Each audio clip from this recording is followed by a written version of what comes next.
Vamos lá, galera. A gente começou a falar na outra semana, perdão, sobre o governo Médici, sobre a repressão, sobre os anos de chumbo e tal.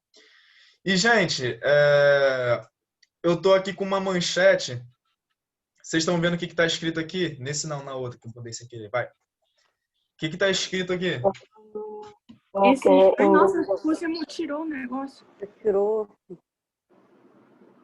Tá, podia ter escrito Mac. Saiu de novo. Não tá valendo, tu tirou.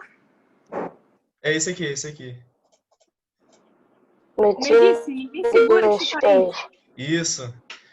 Ninguém segura esse país. Tem outra parte aqui embaixo. Quem tá lendo? Quem consegue ler essa partezinha aqui? Ninguém. Zegalo, não deu pra ler, não. Zegalo Pelé foi o maior da Copa. Opa! Beleza. Raça e classe de gênero. Caraca, e essa imagem aqui, ó, à esquerda? O que é isso aqui?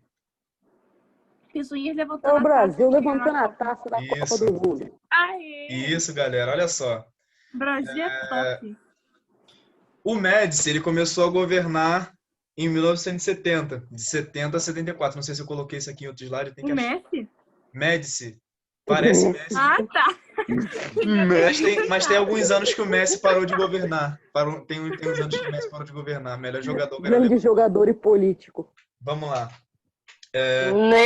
E o que aconteceu? Esse jornal aqui, essa manchete, é uma amostra daquilo que a gente falou há algum tempo, da propaganda positiva do país que o próprio governo passava.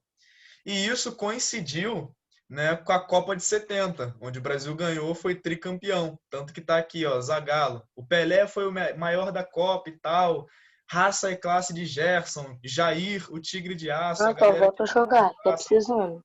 Enfim, tudo isso contribuiu para que o governo se utilizasse disso e tentasse passar uma imagem positiva do Brasil, né? E aí, no governo Médici, começou algo, como eu passei a página para vocês, começou algo chamado o milagre econômico, o chamado milagre econômico, bem entre aspas, né? O que foi o milagre econômico? O que foi esse crescimento econômico que teve aqui no Brasil? O Costa e Silva, que foi o presidente antes do Médici, e o Médici, eles começaram a fazer um programa de ação econômica do governo. Ficou chamado como PAEG, literalmente, Programa de Ação Econômica do Governo. Deixa eu botar aqui. PAEG. Ok, Programa de Ação Econômica do Governo. Eles começaram a fazer uma série de reformas para que o Brasil pudesse crescer, para que o Brasil pudesse se desenvolver. Poxa, então como é que a gente vai fazer isso? Primeiro, a gente precisa de dinheiro. Em segundo lugar, a gente precisa de emprego. E em terceiro lugar, a gente precisa ganhar dinheiro com impostos. Então, qual que foi a do PAEG? Ele fez um incentivo, ele incentivou as indústrias aqui no Brasil a exportar os seus produtos, ou seja, eu estou aqui na minha casa e estou produzindo pincel. Eu vou produzir pincel para vender para Cuba, vou produzir o meu pincel para vender para a China, para vender para a Austrália, para vender... E com isso eu vou ganhar meu dinheirinho. Ó, isso aí. Eu vou abrir o país para o capital exterior, vou começar a dar uma série de incentivos fiscais. O que é um incentivo fiscal? Imagina que meu amigo Gabriel Isidoro tem uma empresa e a empresa dele está localizada aqui em São Gonçalo e eu quero que a empresa dele, que ele coloque uma empresa aqui, que a empresa dele cresça para gerar mais emprego para os gonçalenses. Só que o Gabriel, ele tem um custo para manter a empresa dele. Ele paga conta de luz, ele paga conta de água, ele paga o IPTU, ele paga um monte de coisa. Então, o que eu, como governo esperto, quero que ele cresça, o que eu faço? Eu dou um incentivo fiscal para ele. Eu falo assim, poxa, Gabriel, ao invés de você pagar 1.000 de conta de luz, paga só 500. Em vez de você pagar, tipo assim, 3.000 de IPTU, paga 1.500. Então, eu estou dando um incentivo fiscal para o meu amigo Gabriel para que sobre dinheiro, para que ele expanda a empresa dele, e expandindo a empresa dele, ele contrate mais funcionários e gere emprego. que o Brasil começou a fazer? O Brasil começou a olhar para lugares como, sei lá, o ABC Paulista, é, lá para Bahia, lá para Manaus. Depois eu vou falar melhor especificamente sobre Manaus. Derrubou os impostos para que as empresas começassem a colocar indústrias ali e gerassem empregos. Tanto que no ABC Paulista até hoje é conhecido como a grande produtora de automóveis do Brasil. Por quê? Porque o Brasil conseguiu atrair investidores, conseguiu atrair empresas para colocar indústrias aqui e contratar, sei lá, 3 mil pessoas. Né? E isso começou a aumentar a riqueza do Brasil. E com isso, gente, o PIB do Brasil começou a crescer. Quem sabe o que é o PIB? Alguém já ouviu falar dessa sigla? Produto Já, mas Interno não tem Bruto? significado. Isso. PIB significa Produto Interno Bruto, ou seja, é o somatório de tudo que aquele país produziu e arrecadou com aquela produção.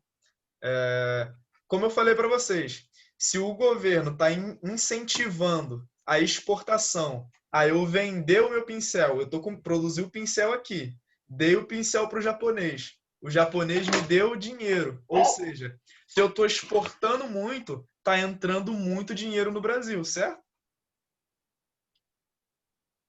Com isso, o PIB do Brasil cresce, porque a produção, o dinheiro, tudo aquilo que o país produziu está crescendo. Isso causou também o aumento da industrialização, porque se eu estou convocando, se eu estou dando incentivos para que empresas entrem, indústrias entrem no Brasil, logo a industrialização aumenta no país. E Professor, acaba que a inflação também é baixa, porque não tem juros. O que é os juros? Vamos supor, meu amigo Kevin está precisando de dinheiro. Aí ele fala assim, pô, cara, me empresta 100zinho aí. Aí eu falo assim, pô, cara, beleza. A taxa de juros está 1%, então você vai pegar 100 comigo e vai me pagar 101. Sei lá, é assim que os bancos fazem. A gente, quando pega Eita. empréstimo, a gente paga uns juros em cima dele. O cara pega 50 mil, vou pagar, né? É, tipo isso. Só que, se eu olho pro Kevin, analiso a vida do Kevin, vejo que o cara não tem muito dinheiro, não tem muitas condições de pagar. Então, para eu emprestar juros para ele, tem que ser lucrativo para mim, porque corre o risco dele não pagar. Então, eu vou cobrar os juros, sei lá, 5%. Então, ao invés de você me pagar 101, você vai me pagar 105. Então, como estava Olha o todo mundo cara. com dinheiro, como o país estava crescendo, os juros estavam lá embaixo. Ou seja, a inflação estava lá embaixo. Então, ocorreu no Brasil um milagre econômico, né? Tava dando certo para a galera. Com isso, que o governo pensou? Poxa, a gente também precisa fazer com que a galera que está aqui no Brasil seja um grande mercado consumidor. O que é um mercado consumidor? São pessoas disponíveis com condições necessárias para comprar alguma coisa. Então, o que o Brasil começou a fazer? Poxa, vamos investir em bens de consumo duráveis e em imóveis. Então, tipo assim, colocaram a indústria automobilística aqui, beleza, agora o brasileiro tem que ter pelo menos a condição de comprar um carro. E aí, cara, você tem dinheiro para comprar um carro? Pô, não tenho não. Então, o que a gente faz? A gente empresta dinheiro para você comprar um carro. Ô, professor, se bem Oi. que carro no Brasil não é um investimento, é um bem, né? Caro pra caramba. Então tipo assim, você tem dinheiro para comprar carro? Não, não tem. Então a gente empresta para você. Então o governo começou a abrir vários bancos para que pudessem emprestar dinheiro para o pessoal para que eles pudessem comprar os seus carros. Com isso, você tem uma empresa aqui no Brasil que coloca a sua indústria aqui, emprega muita gente e, além de tudo, vende o carro para a galera que está aqui no Brasil. Parece que está tudo dando certo, certo? Ótimo, top, milagre econômico. Com isso, gente, o governo também começou a investir na questão habitacional, infraestrutura, né, para que o povo pudesse comprar casa e tal. Só que, mais uma vez, também não era fácil você comprar uma casa. Então, o que o governo começou a fazer? Ele criou o Banco Nacional da Habitação. O que era o Banco Nacional da Habitação? Bom, o governo criou o FGTS. Alguém já ouviu falar dessa palavra, FGTS? A gente ouve direto no jornal, né? Aham. FGTS. FGTS é o Fundo de Garantia por Tempo de Serviço. Como que era a lei trabalhista naquela época? Você ia trabalhar, você trabalhava por carreira. Quando você tinha lá 10 anos na empresa, o seu empresário, o seu chefe, seu patrão, ele não poderia te demitir com tanta facilidade. E se ele te demitisse, ele ia ter que pagar um imposto absurdo. Ele ia ter que pagar pelo menos um mês para cada ano que você trabalhou. Então, ele ia pagar uma dívida absurda se ele te demitisse se você trabalhasse 10 anos na empresa dele. O Eu governo tô tirou... imaginando, se o cara ganhasse Professor, Vamos lá. professor. Oi. Vamos lá. O Mas Kevin e tem se uma empresa. alguém... O Kevin tem uma empresa. E eu trabalho há 10 anos na empresa do Kevin. Pela lei trabalhista da época, ele não poderia me mandar embora com tanta facilidade, a não ser se fosse uma demissão por justa causa, ou seja, eu fiz besteira e mereci ser demitido. E além disso, se eu fosse demitido, o Kevin ia ter que pagar meio que um imposto para mim, ia ter que pagar uma multa, porque eu estava há 10 anos lá trabalhando para ele. Então, se eu trabalhei 10 anos, ele ia ter que me pagar uma multa que ia valer, tipo assim, por cada mês a cada ano que eu trabalhasse. Vamos lá, eu trabalhei por 10 anos lá. Então eu fui demitido e ele tem que continuar pagando a mesma coisa para mim por 10 meses, entendeu? Pagando meu salário como se fosse isso, entendeu? Não, se o cara ganha, sei lá. Deu para entender, na moral? Bom, Sim, até que sim. o governo ele começou a acabar com isso. Falou assim, poxa, isso é muito prejudicial. Porque se eu estou querendo atrair empresas, se eu estou querendo atrair alguém para colocar uma empresa e contratar uma galera, isso vai acabar afastando eles, porque essa é uma lei que é prejudicial para o empregador. Né? Claro que o governo ele não está pensando no trabalhador, o governo está pensando no empregador. E aí, o que eles fizeram? Eles criaram o FGTS, que é o Fundo de Garantia por Tempo de Serviço. Como é que funcionava? Vamos lá. Kevin, mais uma vez, é o meu patrão. E aí eu ganho R$ 1.000 por mês. O Kevin me paga. Desses R$ 1.000, ele vai pegar 8% do meu salário. Quanto que é 8% de R$ 1.000? 80, né? R$ 80. Ele vai pegar R$ 80 e vai depositar no banco. Hoje, o FGTS ele é depositado na Caixa Econômica. Mas antes ele era depositado no Banco Nacional da Habitação. E aí, imagina, eu estou há 10 anos trabalhando para o Kevin. Vamos lá, 80 vezes 12 dá 960. 960 vezes 10, 9.600. Estou há 10 anos trabalhando para ele, então nesses 10 anos eu acumulei R$ 9.600 no Banco Nacional da Habitação. Então eu vou lá, poxa, eu quero comprar uma casa. Beleza, você tem quanto no banco aí? 9.600. Pô, dá de entrada que a gente te ajuda a pagar essa casa. Então, o governo ele começou a fazer um movimento nesse sentido para que também o setor da construção civil pudesse ter uma alta no seu, sei lá, no seu serviço, no seu setor. Enfim, mais uma vez, isso era um sinal, poxa, o cara está trabalhando, ele tem crédito para comprar um carro, pô, o cara tem crédito agora também para uma casa, também. Poxa, isso parece até um milagre econômico, né? Esse que é o nome. Com isso, também, o governo ganhando dinheiro, eles começaram a construir obras de grande porte, ou seja, obras milionárias que a gente costuma chamar de obras faraônicas. Por que faraônicas? É só você lembrar de Faraó, construindo as pirâmides, são obras gigantescas, então, obras faraônicas. Por exemplo, uma obra faraônica, a rodovia Transamazônica, que corta desde o estado do Acre até a Paraíba, atravessa o Brasil. Outra obra faraônica, a Ponte Rio-Niterói, que foi construída no período da ditadura militar. Muito dinheiro para construir aquele bagulho. a usina hidrelétrica de Itaipu, que até pouco tempo era a maior do mundo. A usina Professor, nuclear de Angra dos Reis. A Zona Franca de Manaus. O que era a Zona Franca de Manaus? Se você pegar qualquer produto eletrônico que você comprar, qualquer coisa, vai estar atrás, tipo assim, no encartezinho, tipo um passarinhozinho, e vai estar escrito produzido na Zona Franca de Manaus. Alguém já viu algum produto assim?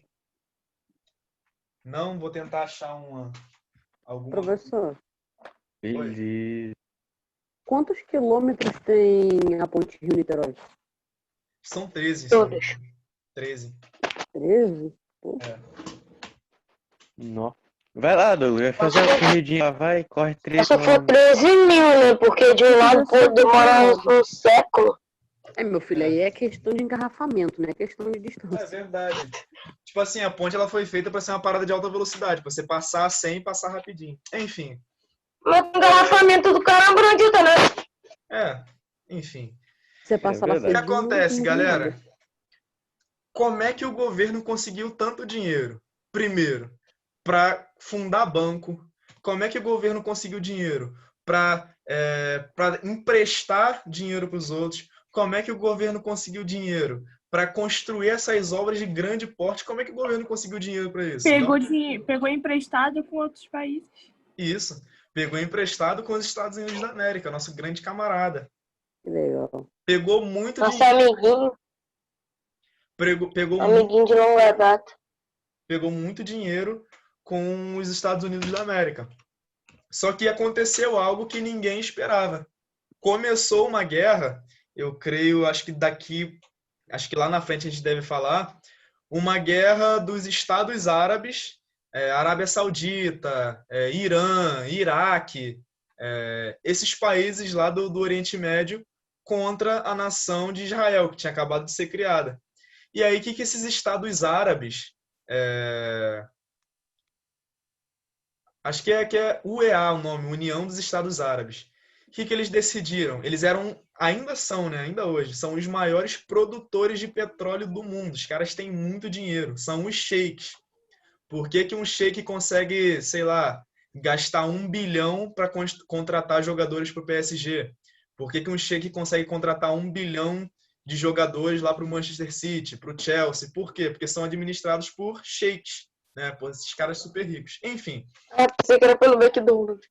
Essa galera super rica, que eram os maiores produtores de petróleo, o que eles falaram? Assim, poxa, a gente não vai vender petróleo para as nações que são amigas da nação de Israel. E quem era amigo da nação de Israel? Os Estados Unidos. Então, os Estados Unidos, poxa, não conseguiam mais comprar petróleo, senão petróleo em outros países, e o preço do petróleo ficou lá em cima, disparou. Então, os Estados Unidos começou a perder dinheiro para ter petróleo, porque o petróleo era essencial para manter a indústria deles, gasolina, tudo que a gente faz hoje, quase tudo depende do petróleo. E aí os Estados Unidos ficaram Telefone tem petróleo. Plástico, tudo, cara, tudo que a gente faz, tudo que a gente vê quase é feito de petróleo. Quase tudo. Até o chiclete que a gente mastiga vem do petróleo. Sim, é feito de borracha, você não sabia. Enfim, gente. Professor, com isso, os Estados Unidos ficaram desesperados. Poxa, estamos sem dinheiro, a gente precisa de um jeito de ganhar dinheiro. Então, os Estados Unidos olharam para todo mundo que estava devendo dinheiro para eles e subiram os juros, subiram a taxa de juros. Vocês lembram? Eu acabei de explicar o que era a taxa de juros. Se o Kevin pegou dinheiro emprestado comigo, pegou R$100 emprestado comigo, a taxa de juros está a 1%. Eu vou cobrar dele, ele vai me dar R$101. Mas se eu estou desesperado e subo a taxa de juros, isso significa que a dívida que o Kevin tem comigo vai aumentar, tipo assim, assustadoramente. Então, de uma hora para outra, o Brasil, que estava vivendo um milagre econômico, o Brasil, que estava vivendo um momento de prosperidade, se viu na pior das crises. E aí é o que a gente chama de o fim do milagre econômico. Em 1973, quando eu disse que essas nações pararam de vender petróleo para as nações amigas de Israel, ou seja, os Estados Unidos, ficou chamado como uma crise do petróleo. Tem alguém que levantou a mão? Por favor, diga. Douglas. Não existe nenhum tipo de risco de algum dia acabar a fonte de petróleo? Tipo, acabou, não existe mais petróleo. Bom, tecnicamente, ainda existe muito petróleo a ser explorado, mas o petróleo é um recurso não renovável. Um dia ele vai acabar. Além de tipo assim, não ser renovável, ele é extremamente poluente e acaba com a natureza, ele não é sustentável. Então, o que as autoridades, tipo assim, do meio ambiente, a galera, os cientistas, eles estão cada vez mais, daqui para o futuro, pensando em soluções para a humanidade sobreviver sem depender do petróleo. E aí estão inventando carro movido a energia elétrica. A gente está pensando em energia solar, energia eólica, uma energia que não depende de petróleo. Enfim, a gente está pensando cada vez mais nisso. Mas um dia eu creio que o petróleo vai acabar, né? Beleza. Então, o Brasil viu as dívidas deles crescerem e o Brasil pensou, poxa, então a gente precisa pagar essa dívida. Então, como é que a gente vai conseguir dinheiro? Poxa, vamos cobrar quem está devendo a gente. Quem que está devendo a gente? O trabalhador. O cara que pegou crédito com o banco para financiar a casa, para financiar o carro. E esse cara vai ter dinheiro para pagar? Também não. Então gerou meio que um círculo virtuoso que, tipo assim, gerou uma grande crise no Brasil, né? Tanto que a década de 80, a década depois dessa, ficou conhecida como a década perdida. Por quê? Desemprego, inflação. O que é inflação? É a moeda do Brasil tá desvalorizada. Ou seja, hoje, essa borracha está custando R$ 1. Amanhã ela vai estar custando 2. No outro dia ela vai estar custando 3. Por quê? Porque a minha moeda está desvalorizada, né? Então, poxa, a inflação cada vez mais. Vocês têm costume de ver Chaves? Quem vê Chaves? Ninguém? Via quando ainda não tinha sido cancelado. Enfim, gente, vocês já viram que o Chaves ele fala assim, poxa, me empresta 1.000 cruzeiros para eu ir na venda? Poxa, me empresta 500 mil, não sei o que. Aí eu fico assim, poxa, 500 mil por quê, gente?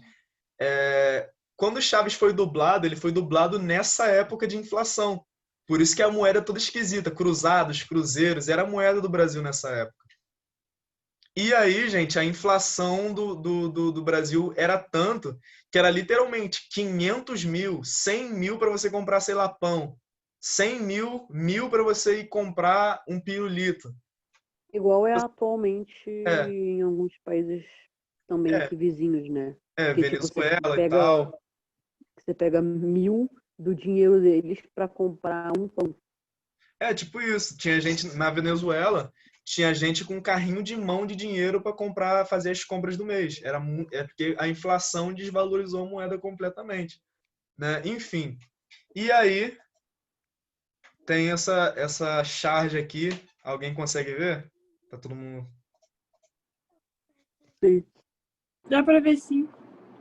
Dá para ver? Avante seleção. O que vocês conseguem ver nessa imagem? Uma família torcendo para a seleção brasileira ganhar a Copa do Mundo? Uma família pobre? Sim. Você tem uma família completamente pobre, que você olha para eles estão magros, passando fome, mas estão lá, avante seleção. Porque era o fim do milagre econômico, o fim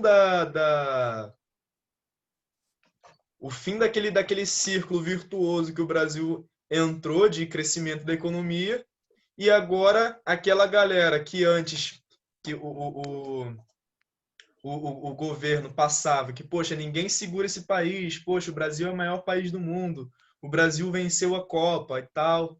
Agora fica esse país que, poxa, não tem nada, mas tá lá, avante seleção. É quase a gente hoje, né? A gente pobre pra caramba, chega a Copa do Mundo, todo mundo para. E nessa época, o que acontece?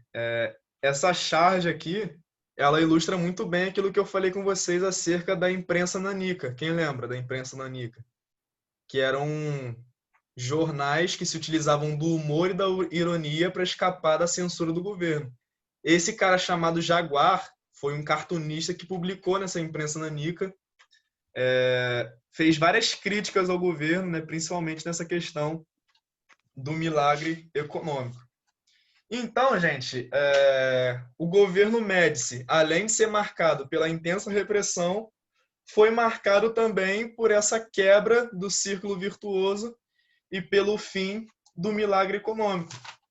Aí, assume o governo um general chamado Ernesto Geisel. Essa figura aqui, olha só como é que esse cara, sei lá, ele é esquisito, tem óculos escuros e tal, enfim. Que ele governou o Brasil de 74 até 79.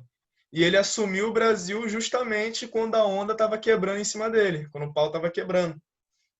E com isso, a popularidade do governo, que já não era tipo assim tão alta por causa das perseguições, das torturas, dos sumiços da galera, a popularidade do governo começou a cair cada vez mais. Então, a proposta de governo dele, quando a gente fala no governo Geisel, a gente está falando de o processo de redemocratização. O que é isso? O processo de abertura política de ditadura para voltar à democracia. Essa política do Geisel de redemocratização ficou conhecida como distensão. O que é isso? Ele olhou para a galera e falou assim, gente, a gente vai voltar para a democracia, certo? Certo. Mas como é que vai ser? Vai ser uma abertura lenta, gradual e segura. A gente não vai cometer risco, a gente não vai aloprar também e tal, mas a gente vai começar a abrir o país para a redemocratização. E não deu outra. Quando foi ali no governo dele, ele abriu o país novamente para as eleições para o Senado, eleições para o Congresso lá e tal. E com isso, a oposição, lembra quais eram os dois partidos do período militar? Tinha o MDB, o Movimento Democrático Brasileiro, que era o partido de oposição ao governo, e tinha o partido Arena, que era a Aliança Renovadora Nacional, que era o partido que apoiava o governo. Enfim, tiveram as eleições de 1974 e a oposição, o MDB, teve uma grande vitória eleitoral, ou seja, para a maioria dos cargos do Senado foi o partido MDB que conseguiu assumir o governo. Enfim, para os militares, tinham duas classes de militares. Tinham os militares, tipo assim, estamos tranquilos com o rumo que o país está tomando, o negócio é abrir para a democracia mesmo, a gente falou que ia ser temporário. E tinha os militares linha dura. Quem que eram os militares linha dura? Os militares linha dura eram os militares que queriam continuar com o governo militar, né? Queriam continuar com um país fechado ainda para a democracia. E diante da vitória eleitoral da oposição, os militares de linha dura ficaram insatisfeitos. E eles começaram a promover ataques a jornalistas, começaram a promover ataques a outros políticos e tal. Que eles começaram a acusar? A vitória da oposição, a oposição só venceu porque vocês estão divulgando a ideologia comunista e papapá, papapá. E aí começou toda aquela desculpa para que pudesse pegar esses jornalistas e esses políticos de oposição. Então, aí, eles prenderam um jornalista chamado Vladimir Herzog. E aí, esse caso, né, essa prisão do jornalista Vladimir Herzog ficou conhecido, entre aspas, deixa eu colocar aqui, como o caso Herzog. O que aconteceu?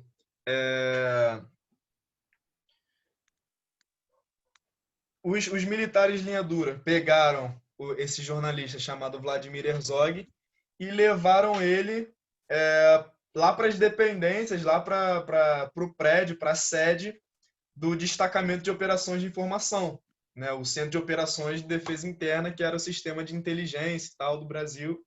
Enfim, lá em São Paulo. Levaram o cara lá para que ele prestasse depoimento, mas enfim, torturaram ele e a sessão de tortura foi tão forte que o cara acabou morrendo, né? E aí, gente, depois isso não gerou toda a repercussão, o governo ainda tentou passar um pano, tentou segurar ali como deu, mas em 1976, peraí, deixa eu botar aqui, o caso Herzog foi em 75, depois em 76 pegaram outro cara, um metalúrgico chamado Manuel Fiel Filho, levaram de novo lá para dentro e torturaram o cara até matar. Com isso, não teve mais como passar pano, né? A sociedade civil ficou revoltada. O Geisel ainda tentou dar um jeito, tentando demitir ali um general chamado Silvio Frota, porque ele era um dos comandantes desses militares linha dura.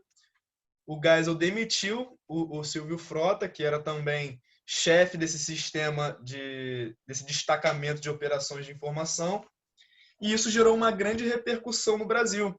Na página 307, tem uma foto que mostra que a sociedade civil ela se revoltou e se organizou e tipo assim, em homenagem à morte do Vladimir Herzog, eles fizeram um culto, né, ecumênico realizado lá na Catedral da Sé, e esse culto ele acabou atraindo mais de 8.000 pessoas, né, mostrando que a sociedade civil ela estava completamente insatisfeita com a situação que o governo militar estava levando as coisas. Enfim, galera, nessa aula eu falei bastante, mas depois eu vou lançar para vocês esse conteúdo por escrito,